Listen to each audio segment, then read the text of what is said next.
How to create reports in Huzzard Inventory. To create and export a report, we first need to click on the Stock tab.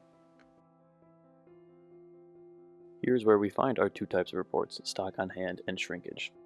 We will start with a stock on hand report. The first thing we are prompted for is a date. Something to note is that the gray circle signifies today's date. The date you select will be reflected in the report. So, if we select today's date, we will see today's stock. If we select yesterday, we will see yesterday's stock. Now we select the categories of items that we wish to generate the report for. Categories are defined by your particular organization, so you may or may not have the same categories that are shown on screen right now. For this report, we are going to select everything besides apparel.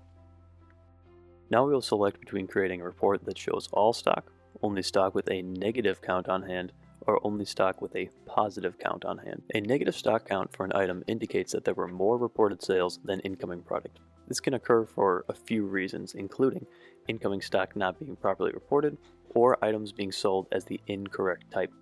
And finally, we select if we want the report to be created for only our current location, or for all the locations we manage.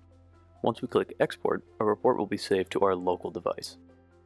If you are using Google Chrome, you can find your download by clicking here. So here we are inside of a stock on hand report. We can see the item's quantity on hand, the item's SKU, UPC, item name, and category, as well as pricing information in the right hand columns. And now we will generate the other report, a shrinkage report. Shrinkage is essentially all the ways that your location can lose stock that is not due to sales. So, shrinkage includes theft, products expiring, and other mishaps that result in lost stock without a sale. The first thing we need for this report is a date range. The first date you select will be the start date of the report, while the second date you select will be the final day of the report.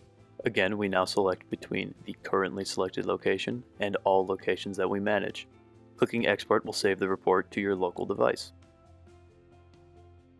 Here's what the report looks like when we open it up in Excel. The most important columns to pay attention to are the item name, as well as the quantity. These columns together will tell you how much of a particular item you lost in a shrinkage incident. So this record shows that on January 21st, we lost 10 Ghost Hydration Lemon Limes. This one shows that on February 14th, we lost 4 Arrowhead 1 liters, so on and so forth. Alright, so that is how you generate reports in Huzzard Inventory. For any further questions or inquiries, please scan the QR code on your screen and fill out the form.